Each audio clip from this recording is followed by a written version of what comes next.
Basically, it's a supporter lounge. It's the first of many. We're hoping to have lots more. As you know, we haven't been able to run our usual events, and we've been doing things virtually, this being the first in this series. As I say, we wanted to do this event because we haven't been able to see many of you for so long. I know we've seen lots of you online, and that's been brilliant. And there's so much exciting stuff going on in the planning. There's lots of challenges that we've had to overcome, that our young people have overcome brilliantly, as always. But thank you so much. I hope this really helps you to feel informed about what's happening here at the moment and how you can be a part of it. And we're going to start with Louise Perry, who is our Managing Director. Oh my goodness, it's so exciting to be able to be here talking one step closer to talking to you live. We've really missed that over the past 12 months. It's felt like an age, and it's really important. Part of what we do is to be able to have some sense of direct communication with you. So thank you for giving us this time today and making Chickenshed your priority. I'm going to be talking to you about Chickenshed's priorities over the next 12 months. And it feels really important to start that off with some sense of reflection of the last 12 months. So 2020, wow, it's been a year. It's definitely been a year.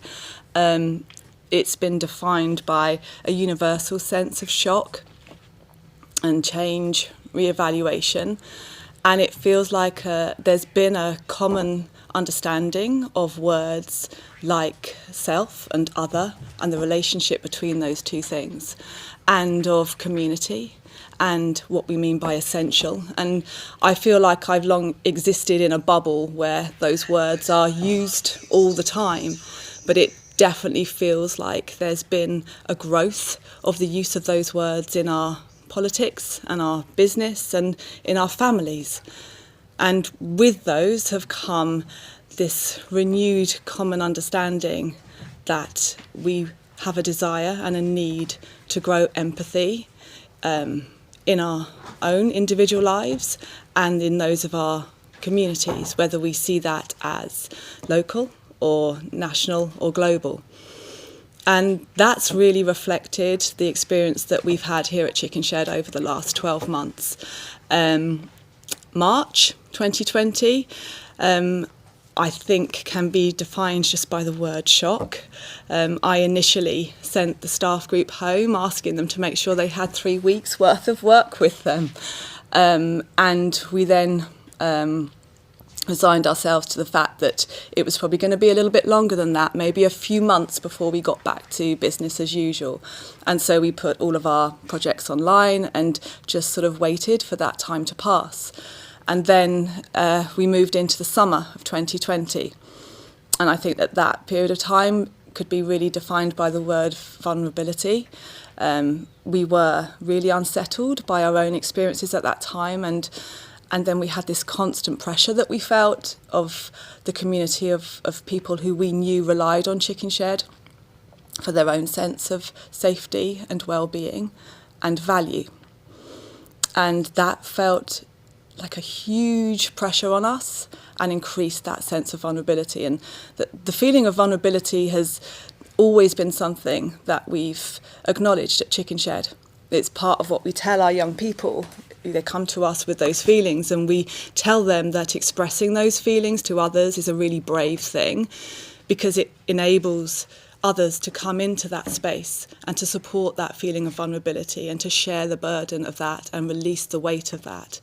And so really we related that method to our own experience at that time, and we found the confidence to reach out and express our feeling of vulnerability to the huge number of supporters that Chickenshed has accumulated over the last 47 years.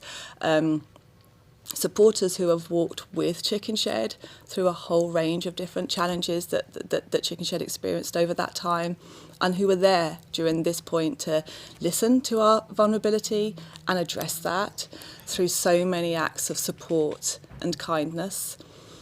And it was that moment in summer 2020 and those acts of kindness and support that gave us what we needed in terms of the energy and the essential resources that we needed to be able to not only continue our core programs, but also to give the young people who are part of those core programs the right to continue to build new programs, to address new emerging challenges and needs that they wanted to work on within their communities. And that was really necessary for Chickenshed's sense of purpose during that time. So summer 2020 into autumn, we were shifting between online and in-house as according to when we could do live delivery for our young people. And those new programmes were part of what really gave us an identity during that time. So they were programmes like Day One Big School. So Day One Big School started as a face-to-face project that was developed by our young people to go back into their communities for that transition age group of year 6 and 7, children transitioning from primary school to secondary school. And when lockdown happened, the new need emerged for that group, that they were sent home from their primary schools in March with the thought that the next time they were going to walk into an education establishment was going to be in their secondary school. So all those natural fears that they usually have were just enhanced and made greater. So our young people took that face-to-face project and transitioned it into an online model. And as a result of that, that project continued to reach over 300 children who were in that isolated experience at that time. We also had a beautiful project created at that time called Living Letters. That was created by our young people as a tool to reach out to older members of the community who they felt might be more isolated during this point. It's a project where a young person builds a relationship between an older member of the community through letter writing and sharing. And we probably started that project thinking that it was predominantly for the benefit of isolated older members of the community, but actually what we've felt as a result of that is the benefit to our young people. They were so scared at that point of the massive interruption to their lives that COVID has brought. It was unlike anything they'd ever seen, and as such, the shock was so intense that they felt that the choices that they would normally have open to them as they went through this period of their life were never going to be the same again. And what we saw through that project was it was the relationships they built with that older member of the community who could reflect on their own history and show similar times in their life where those interruptions had happened to the norm, where they'd built their own resilience to that, and where they've been able to go on and survive and have those stories to tell. And for our young people, that was hugely necessary at that point to get that perspective on their lived experience. So all of these projects and more were accessible online. We have had a massive learning curve in the area of digital, and I don't even know the right words because that's how steep my learning curve is in that area. We are so lucky to have members of staff who have experience that they brought with them, and then they built into that over the year to make sure that we were able to continue to reach the people who we wanted to reach, but specifically in the way that we needed to reach them. So adapting digital technology to be able to do that. And our young people informed that this is their language. They're so comfortable with it. So as well as being able to support us with the technology in that, they also know how to use that and the language to use to make sure that what you're creating is attractive to the people that you're trying to reach. During that autumn term, we were really proud to be able to open our theatre again. Chickenshed is a theatre and it will always be a theatre. And being able to launch and have at least the beginning of a run of 2 public performances was so important to boost our confidence at that point that live theatre was going to come back into this building. So we had a run of Mr. Stink and Tales Christmas, and being able to see live audiences come in, but also being able to see them leave, having had that experience of the joy that theatre brings to their lives was really important to us. Spring 2021 was another lockdown, but this time we were ready. It was difficult for our students. They have chosen to do a performing arts degree or performing arts further education course, and the sense of others and the connection with others is really important to that.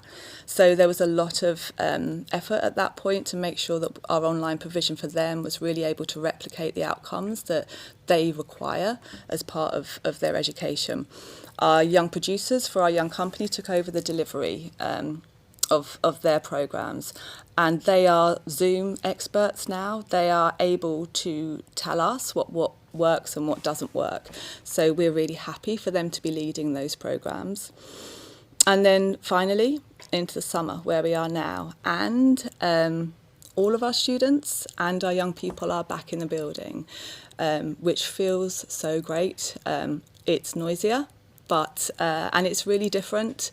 Chickenshed is about building safe spaces for creativity to happen.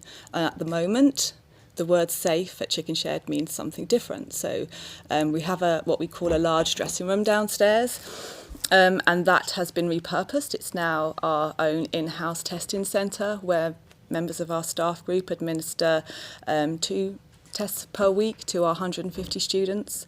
And that's the way that our world is going to work while we continue to make Chickenshed a safe space for everybody. We'll adapt. We have scenario plans in place for the coming year, for the coming month, for the next day, and that is our new norm, and we are feeling comfortable with that. It resonates with how Chickenshed works. We adapt, we meet a challenge head on, and we make the environment right for the outcome that we still want to achieve. Louise Stein, who had been in position of artistic director for the last 5 years, left the company in March. And this was always going to be a period for reflection and re-evaluation. It feels to be a really exciting time for Chickenshed. So many times over the last 12 months, people have said to us, the world needs Chickenshed now more than it ever has. And it's when people are speaking about the holistic approach to community healing that's needed now, that they reflect that that's what Chickenshed has always done. And it does feel like there's an acknowledgement of our expertise in creating safe and adaptable environments where everyone can thrive, and that's what's needed to get everything back on its feet again. There also seems to be a broadening of agreement of the different interpretation of the word achievement that's needed now within a world where empathy needs to be re-embedded back into communities if we're going to survive. So if that time is now, we need to be reflecting that in our key priorities for the coming year. So we have 3. The first of which is to promote enabling environments.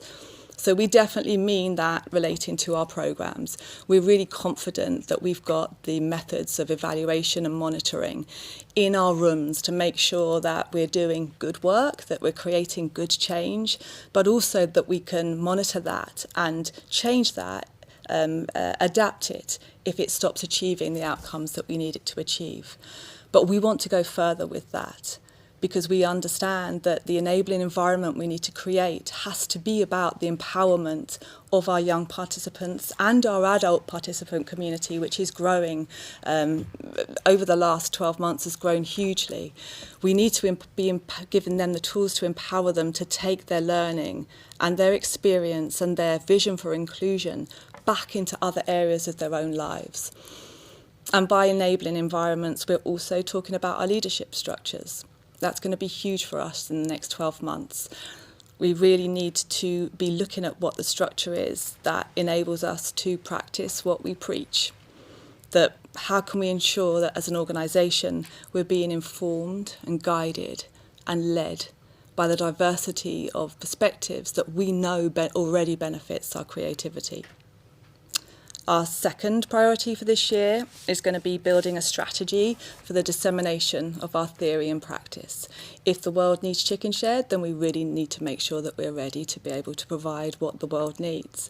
So we're going to be doing that through our partnership work. We have a whole range of local partners and national partners. In 2020, even through lockdown, we were able to continue to work with over 40 partners. And they span the areas of education, arts, health and social care sectors. And by partnerships, we're really talking about partnerships that are purposeful, by which we mean that each participant comes to that with their own unique offering, and as a result of the sharing and understanding that goes on, they evolve, and that they leave with more than they arrived with, and that the projects that are produced as a result of that for participants are richer, and the experience is richer as a result of that partnership. So we want to be forming a community of practice of others who are like us and different. The value of a community of practice is that it works across sectors and across approaches. So it's really united by a commonality of vision. So we know there are so many organisations and individuals that strive for a society where everyone can flourish. And there are so many that do that through inclusion. So we want to find a way of formalising our place within that. We've already begun to reconnect with some of our sheds, our satellite sheds, through practice sharing and training forums. Thanks to the work of Paul Morrell, who's our Director of Education, Training and Outreach, we already have a strong presence at conferences that address issues like youth social exclusion or barriers to education. And Dave's going to talk later on about some of the increases of our work, some of our work that's going into diversity and inclusion training. So many of our programmes have training within it, but this is the year that we need to draw that together and create an organisational strategy that makes sense of that. We also need to make sure as part of that our staff are getting the chance to be informed and inspired by learning that can happen outside this building that can re-energise what's going on within it. And our third priority is to, which sort of underpins the other two, is to establish a secure base upon which futures can grow.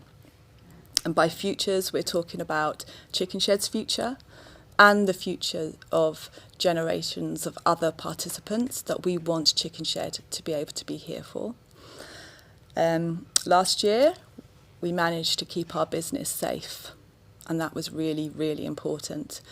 And we were able to do that because of the support we received, and because of the guidance we had from our trustees who worked with us to develop a strategy that was able to find that balance that's necessary between conserving your resources but also delivering your core and essential programmes and retaining the opportunities that come up out of the blue that make us be able to stay as relevant as we need to be going forward. So how we are going to grow that is by making sure that we're maintaining a strategy that can be as adaptable as it needs to be within an environment that's going to continue to be rocky externally. We know that. We now have a way of looking at our resources to make sure that they are doing the job that they need to do as efficiently and effectively as they can, and that they still have that energy for regrowth, which we need. We're looking to turn our supporters into investors. We want to go forward with a feeling of secure growth, and that means we want to bring people with us who share the belief that Chickenshed really has a role to play in community betterment in the future. And those people exist. We need to be speaking to them and bringing them with us and allowing them a whole variety of ways to engage with supporting us and being part of that journey. So that's the plan. I'm going to share with you now some of the details, some more details of programmes and projects that are fulfilling those priority areas for us over the next 12 months. I do that because I think it's important to give you some more clarity and detail of evidence that we're working towards those priorities, but I also do it because so often those glimpses include the voices of our young people and our participants who feed the energy of this building. To be talking to you today without them in the room feels unusual, and so this is my way of bringing them into the room.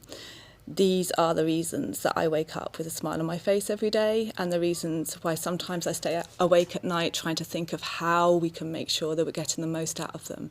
They have so many ideas that deserve to be given a life within the community that needs them, and the only thing that stands in that way sometimes is our ability to be as creative as we need to be, to map and to reflect their ambition.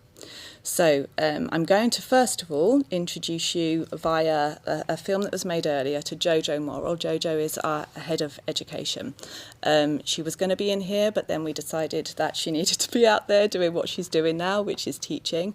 But we caught up with her between some of her lessons earlier in the week, so she recorded this intro to a film that we would really like to share with you. We're going to do that now.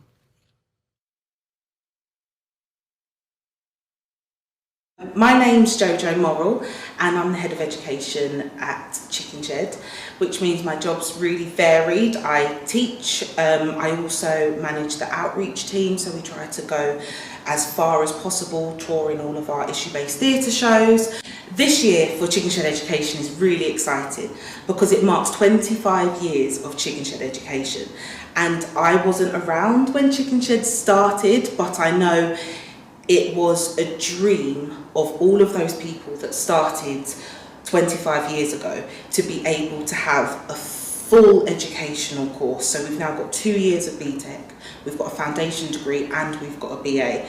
And I know very early on that was a dream that they hoped that they could do. And it's really exciting that 25 years later, we're here surrounded by about 160 students, and you can study here all the way to achieve a full BA in inclusive performance. So that's really exciting for us. I think the biggest achievement in our 25th anniversary is that alternative education absolutely works. We trialled it, and many people thought that it was an idealisation. It could never really happen. It was a dream to be able to teach in such an inclusive manner. When we say that we value every single student and give them what they need to be able to achieve on their course, it sounds like something that you can never achieve, and 25 years marks not only are we achieving it, but we're excelling in it. When you look at our grades, when you look at our student output, when you look at where our students go after they graduate, we're absolutely excelling in our alternative education, which means now we're really confident that we want to go into the national curriculum and see if we can pass on all of the things that we've learned in further education and higher education to see if we can aid making the national curriculum a little bit more inclusive. To mark this year of 25 years, we decided to try and capture what it is to be a student at Chickenshed. We really struggle with finding the words, so we decided to stop trying to find the words, and we started speaking to our students and asked them to tell everybody what it is like to study at Chickenshed. So they heavily participated in the making of the film. They speak in the film, and we're going to show you a 3-minute extract of what that film is.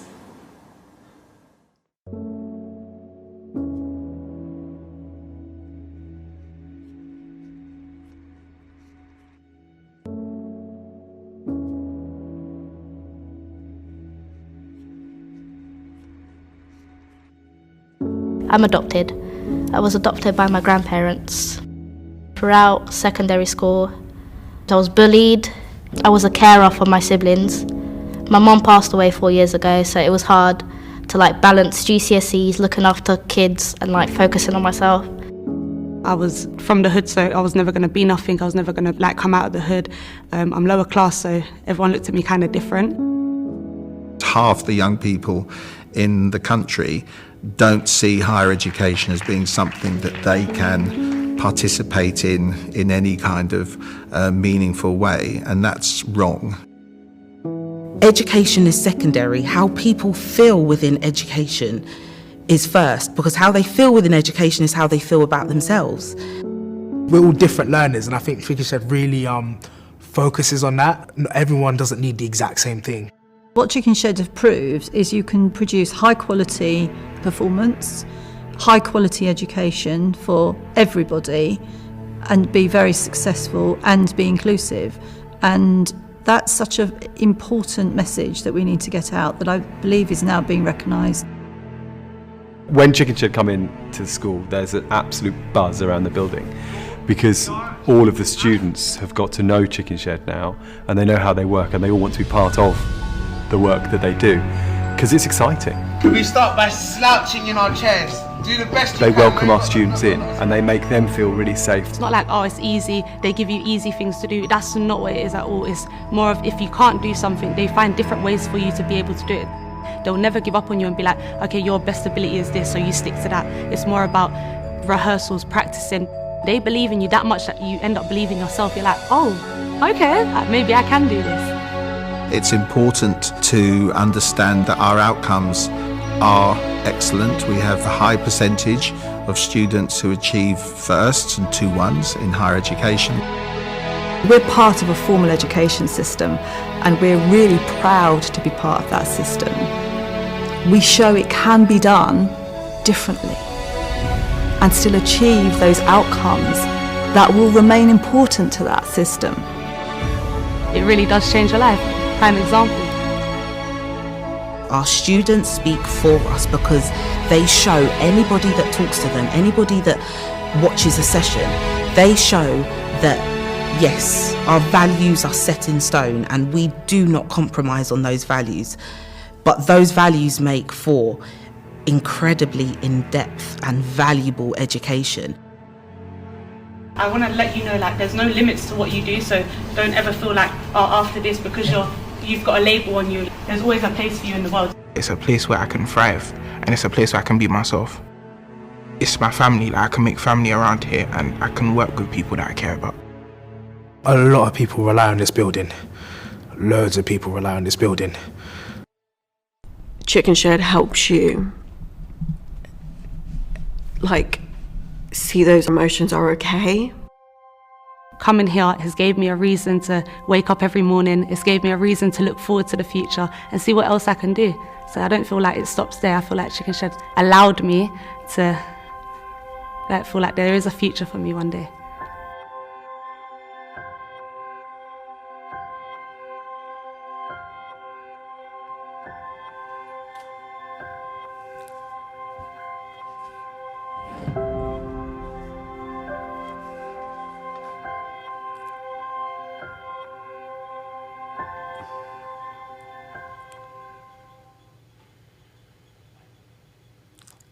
So as Jojo says, there's a longer version of that film that we've had made, a sort of 12-minute version, which we're going to be sharing wider over the next couple of months. I'm going to hand you over now to Dave Carey, who is Chickenshed's Senior Creative Producer of Music. He's going to talk to you about some projects that have absolutely nothing to do with music, because Chickenshed is a place where there are many hats for the same head. So I'm going to hand you over to Dave now. Thanks, Louise. I'm going to talk about a couple of issues which, as Louise says, have nothing to do with music, but there are a couple of areas of our work that have arguably flourished through the circumstances of the last year. We're going to start off with talking a little bit about our unconscious bias training and then into our dissemination of practice through our international projects. I've always wanted to do this. Phil, could we have the next slide, please? Our unconscious bias training has been around for a number of years now. It was really helped in its development by our fantastic corporate supporters, Derwents and Multiplex, who really encouraged us to get engaged in this area of work.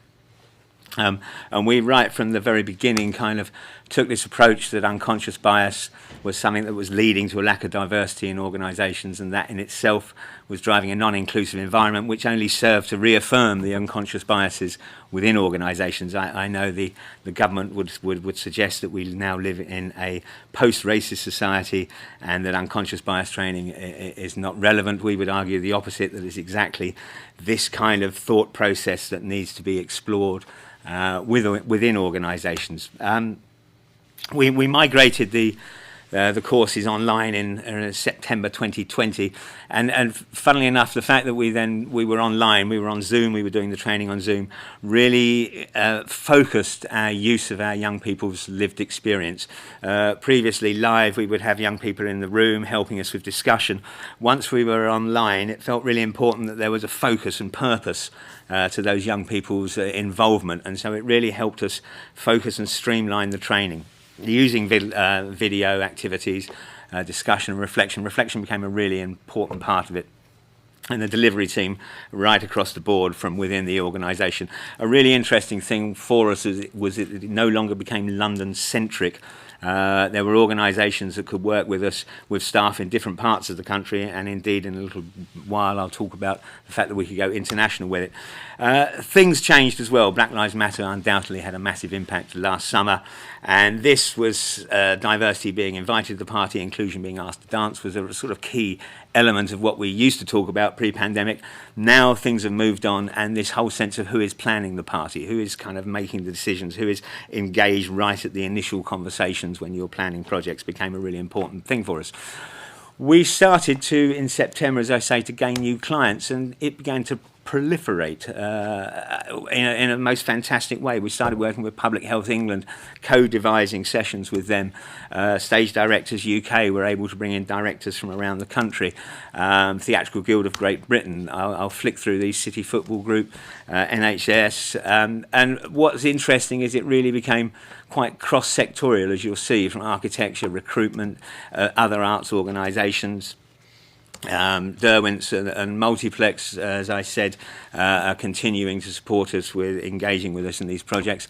Tramshed are one of our ShedLink organisations. It's been really interesting to see how this has enabled us to re-engage with some of our ShedLink to talk about our processes and methods and how we approach things, and it's been a really positive outcome for that. Actors of Dionysus are a theatre company, and I think they give us another aspect of what has occurred from coming out of this training and this experience. We've now partnered with them to make an Arts Council application for a project they're doing, and we're able to support them in terms of space and people and some of our young people's lived experience. This last one isn't a international quiz company, it's a series of question marks, and Gemma is going to talk a little later about how you can get involved. We're really keen that if you know of organisations, if you know of companies, if you're part of one yourself that would like to engage in this kind of experience. And we try not to use the word training too much because we're very out of the box. We're not off-the-shelf PowerPoint presentation. We're very much around the lived experience of our young people and how that becomes an inarguable if you want to talk about the experiences of being excluded within our society. Here's a couple of this is Public Health England. I just wanted to pick up on these two because they pick up some of the language which I think is really important for us, and that's these words emotionally. It's an emotional engagement. You can't talk about these things in cerebral terms. They're much more about the power of yourself, personally, looking at your own self and reflection. And again, this word, the lived experience, which you will hear a lot today, and is really a kind of core tenet of the way we're moving forward.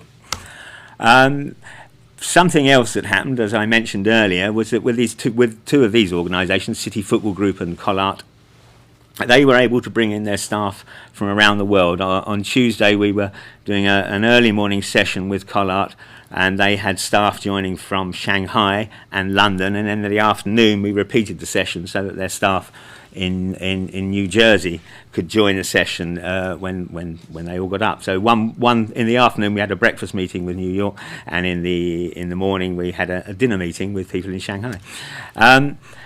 This leads me very nicely to our dissemination of practice. This is another area that's kind of proliferated through the events, and what better place to start than China. I was due to fly to China. We were running a project in a city called Suzhou on January the 24th last year, and on around about the 19th I received a phone call to say there's this virus had taken hold and they would have to postpone the trip. Little did we know.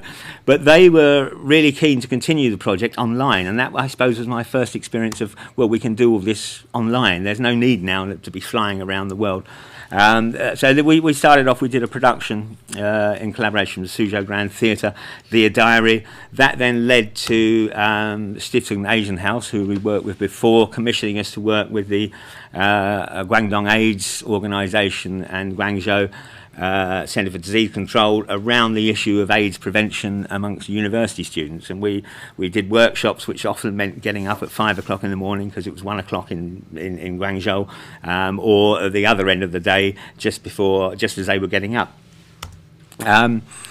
Throughout this, we've been in really close conversation with a number of organisations. I think one of the most developed one is our Connecting Communities, which Matthew Lyons, our head of Young Company, has been heading up for us. And we've been working with an organisation called Crossroads Theatre Shed in Jerusalem.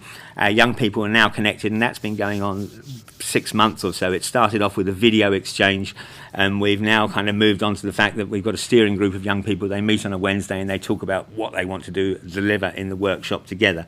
And it's really exciting how that kind of opportunity now exists when we start talking about the digital world, and a little bit more of that. This was a project that we had long planned before lockdown, and we've had to delay it.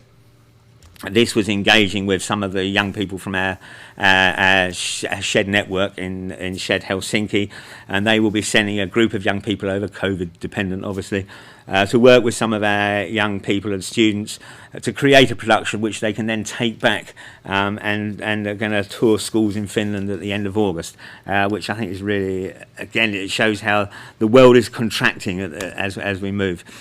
We Are One Shed, this is my something of a pet project for us that has come purely out of the conversations that we've been having.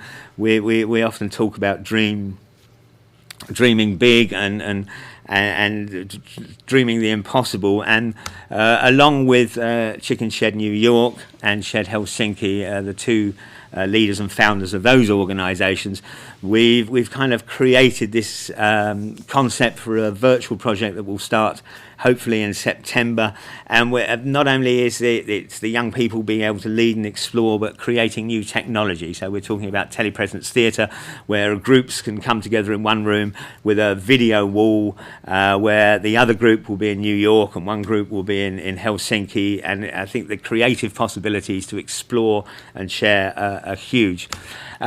Just the final project we have, just as we're leaving Europe, we were able to apply for funding. We now have a couple of Erasmus projects, one of which has been running since pre-lockdown, The Art Thee, and the other of which is something that's come out of, Louise mentioned earlier, the Living Letters project. It's come out of that, of being able to use digital theatre. This will involve an organisation in Turkey and one in Italy that have been looking at virtual reality and how we will use that. So that's really exciting.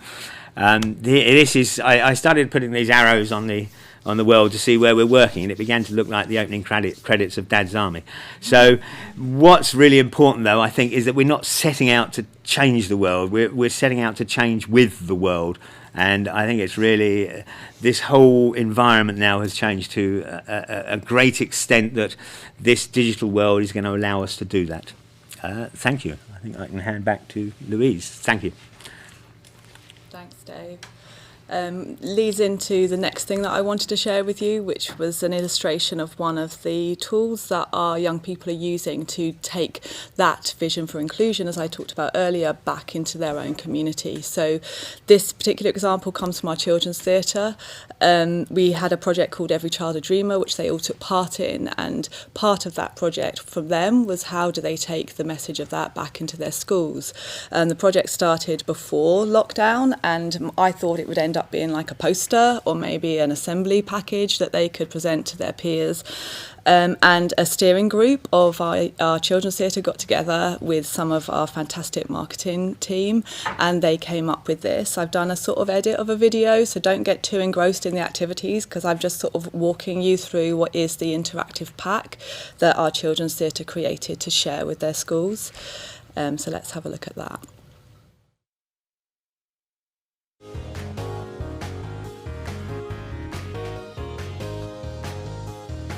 Chickenshed is a music theatre company that first began in 1974. We have our own theatre which we share with our community.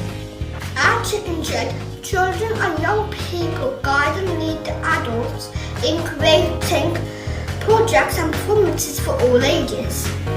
Every Child a Dreamer is a project that started in 2019.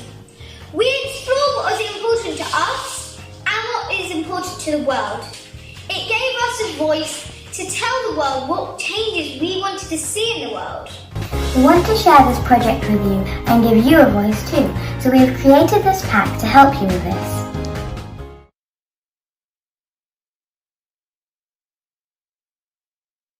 We have some questions for you to answer and then share these with your class. You can either do this in small groups or do it individually and then share these and see if there are any things that you have in common. We would like you to write a letter to yourself in the future. So, you can start your letter with Dear Future Me. Dear Future Me. Dear future me, what's the world like right now? To celebrate children and how we can help change the world for the better. You can think about words that can be added to this poster. The poster must begin with the words every child aim, then you finish the rest in your own words.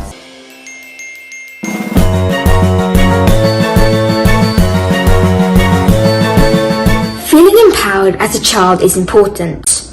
What would it be like if children were in charge for a day? Try switching roles with your teacher. You become the teacher and they become the pupil.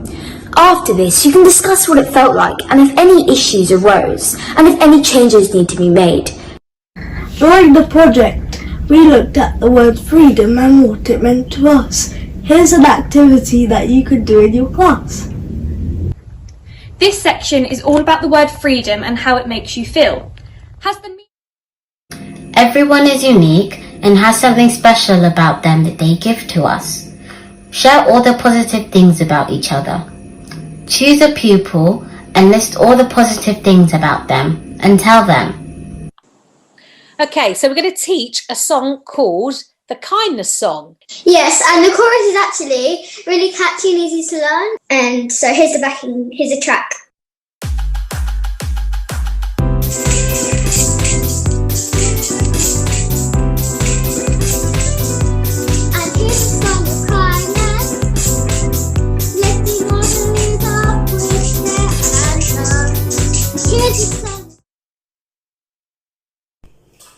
We've been making kindness jars to keep at home. You can decorate it. Then, on small pieces of paper, you can write down acts of kindness. And what are you writing on this sheet, Amy? So these will be things that you can do that show, that make you are kind to others by doing. Be grateful. So I'm that's being kind. That's a different type of one. It's not being kind to others. It's being kind to yourself. Because in lockdown, some people have been very upset. And so we just need time to sit back and just have some us time. I don't mean like sit there and say, oh, it's only me. Sit down and relax and do something that you liked doing.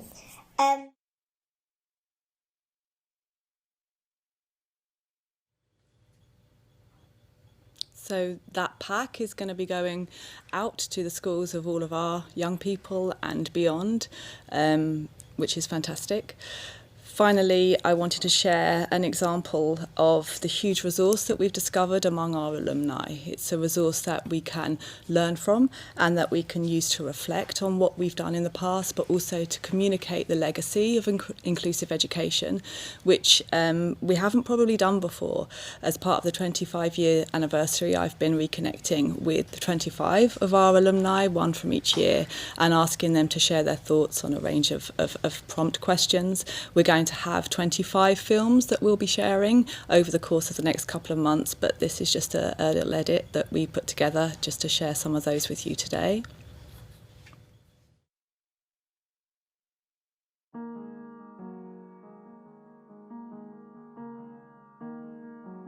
It's the first place that I started my career. I started off doing a BTEC diploma in performing arts at Chickenshed Theatre Company.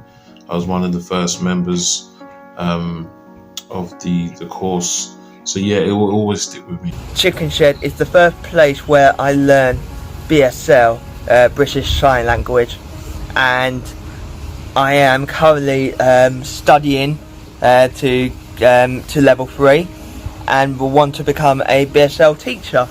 My education at Chickenshed has a huge lasting impact on me, from how I operate and run things at work, such as workshops, projects, how I collaborate with stakeholders in the teams that I work with, but also my personal life as to what I value and what I place importance on. So human rights, going to protests, calling things out that are wrong in the world.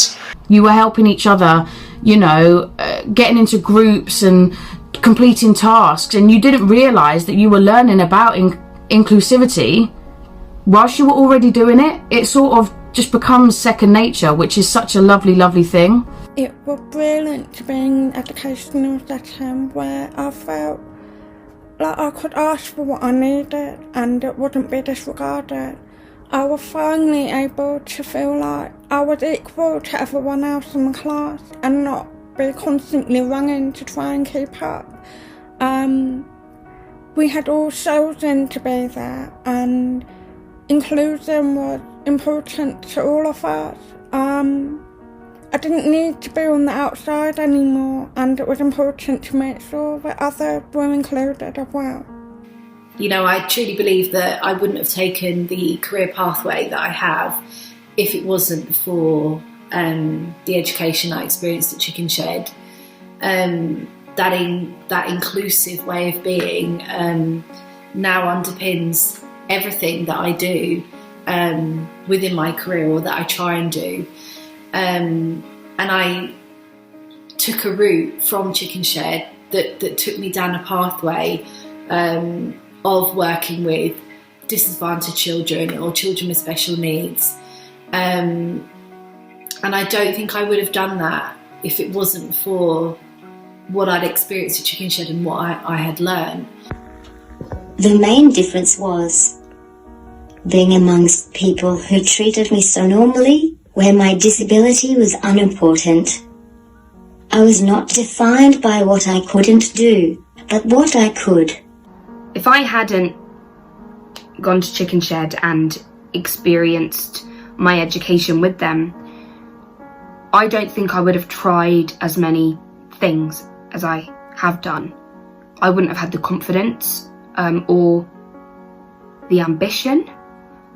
I'm now a different person. I'm not camera shy anymore, and I now have the confidence to blog on social media. I wasn't bad at English, but in English class I was in one of the lower sets, so I wasn't really encouraged to do much stuff outside of class. I was just kind of told to do the homework, and then when I joined Chickenshed I sort of developed my love for writing things, and now I think writing is a big part of my life, and it's something I want to do in the future. I'm more confident than I was before. I like trying out new things, and I also work behind the scenes at Chickenshed on our unconscious bias training program. I have always been included at everything at Chickenshed, so I have lots of confidence in my abilities, and I believe in myself. It was incredibly important to me because Chickenshed allowed me to discover passions which have become a career which I never really knew existed, and had I not been a student at Chickenshed I don't think I would have followed those passions of performing and writing and creating, and Chickenshed gave me a voice which has led me to go on and try and do that for other people. I now work as a spoken word poet. I run an organisation called Right to Speak, delivering workshops to young people from all walks of life, And that was totally inspired by Chickenshed. You know, the practice of inclusivity which Chickenshed has led me on to want to continue that work and try and make the world a better place through art and through community. When I started Chickenshed, I was shy and I overcome it, so I can actually help other people, and it makes you feel like you got that warm, like, feeling inside of you when you're helping someone. I just like to be wanted, remembered, and having a voice of my own, and they kind of help me with that. I just feel like with Chickenshed, it's a place that you never really leave, and I think that's so beautiful, because how many other education institutions can you say that once you leave you feel like you can still go back, whereas at Chickenshed it's you can go back and it's like you've never even left. From that first day, I just knew that this was going to be the best 5 years of my life. And oh my God, it was.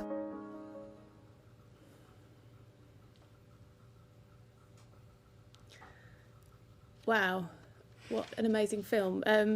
I hope you're feeling really inspired by what you've seen and heard in the last 40 minutes. I know we're running slightly late in the schedule, so I'm going to keep this bit short so that we've got time for the questions at the end.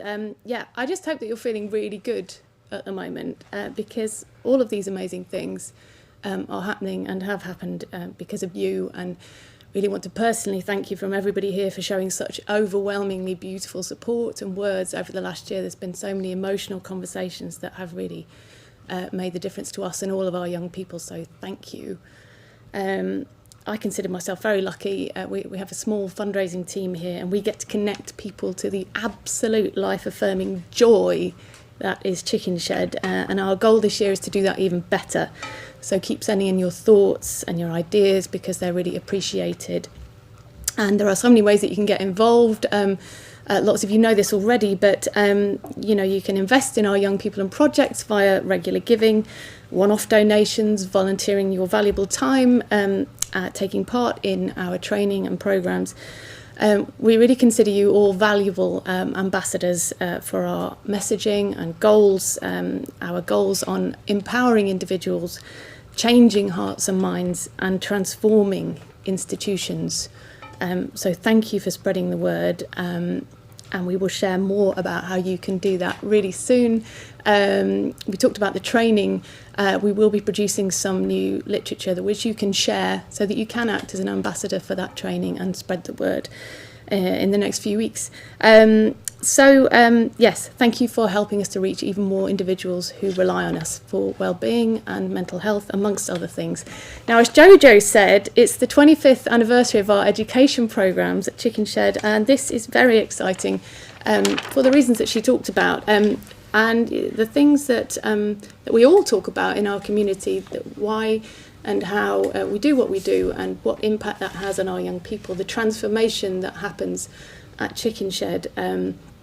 We will be sharing more about that, how you can share the film that you saw in Jojo's presentation and the longer film that Louise talked about, how you can invest in our students via our Student Enrichment Fund, which is really about giving people who have often been excluded in other areas of their lives the chance to gain an enhanced toolkit, if you like, so that when they do graduate from here, they have an array of skills, soft skills, hard skills, everything in between, that really help them to progress in the world where they might be, you know, pitted against other graduates. So we give everybody every chance possible to empower themselves here. As you know, exciting news is that our Sunflower Appeal in June is going to be just a chance for people to do something, or a challenge or an activity, an event. We had so many amazing ideas last year from yourself, so do keep thinking about those things. Nothing is a bad idea. Everything, things that we didn't think would work have worked. So don't think, oh, I won't tell them about that, because just tell us, because amazing things are happening with that kind of collective creativity. The reason why we've chosen the sunflower, by the way, is because it has this unique ability to turn towards the sun, to lean into the light, and we really felt that resonated with the beauty of everybody who we nurture here, and I hope that you feel that too. So do have a think about how you can engage with the Sunflower Appeal, and we'll send some stuff out as well. And we'll be growing sunflowers for anybody who wants to. So we're going to go into the Q&A because I'm conscious of time. As I say, if there's anything that you want to be covered, you can always email me and we can cover it in an email afterwards. I'm going to go to a question from Kathy Hall, who's a great friend of ours, Enfield Council. Schools and learning academies are looking for deliverers of unconscious bias, diversity and inclusion professional development for teachers, staff and governors. Might this be a possible opportunity for expansion of this Chickenshed work into educational settings? Links to development of student voice, review of the curriculum, including decolonisation and improving anti-racist literacy. Dave, can I come to you? You can. Yes, thanks, Kathy. Yes, the answer is we're actually already in conversation with a couple of primary schools very close to us here at the Southgate base. I'm really interested in how we develop that, how we develop the programme, because it needs to be a slightly different programme than we currently develop within the corporate market. But I think it's something we're really interested to do. So yes is the answer to that. Brilliant, thank you. And we'll keep you posted on all of these developments through the Supporters News and other means. And we've also had a question about company process for the next year. Louise, do you want to elaborate on that? Yeah, probably really important to let everyone know that nothing is pausing. We're going forward with our usual plan for our artistic programme, with all the caveats in there and all of the ways that we've developed to be able to reduce the risk and make sure that we're providing a safe environment for everybody. In terms of the reflection period, it's going to be a really active reflection period. It's going to involve all of our stakeholders. There's going to be a coming together of the various perspectives, which can then inform a common understanding of what the vision for Chickenshed is, and then the strategy will be built to reflect that. The final piece of that is the structure. We don't want to get stuck in that mistake that sometimes happens where a structure is created and then a strategy has to emerge out of that. So really exciting conversations that are going to be having over the next year, alongside all of the practical elements of our programme continuing, so everyone can feel reassured that Chickenshed's going to be turning its lights on as soon as we're actually possible to do that. Thanks, Louise. Just noting some lovely comments that we've had in the chat about the films shown today. Thank you. Final question that we've got time for is around intergenerational activities and the progression of those in the year ahead. Louise, do you want to talk on that? Yes, yeah. So we've really missed the adult participation within our building, and as soon as we can welcome those individuals back into the building again, we're going to. We're looking at May the 17th as that marker in the government roadmap that says that we can start to do that, and we've already got plans in place. In terms of an intergenerational project, I sort of think that's embedded within the new way of working at Chickenshed now. It's got a form to it, and something that everyone understands as a real practical and creative way of illustrating a really essential part of what Chickenshed does, which is address the space that exists between people. So intergeneration work, definitely, but active participation, fingers crossed, for the 17th of May, just after that. Brilliant. Thanks, Louise. Thank you all for joining today. We miss you so much, and we really want to see you as soon as we can. Really hope that you've enjoyed connecting with us this morning. We've really enjoyed it. It's been a really great learning curve for us, and we hope to do more of these in the future. So do fill out the survey at the end. If you feel inspired to set up a regular gift, just let me know. If you'd like more information on the training or any of the ways that you can get involved or support, we'd love to hear from you, as always. And don't forget that you can access this webinar on YouTube next week. Share it as much as you like. Share it as much as you like. Spread the word on all of the programmes. I know we shared a lot of it, so I will be following up in the next few days with some content and key takeaways that you can share as well. So thank you very much. Tag on social media if you enjoyed it, and goodbye from us for now.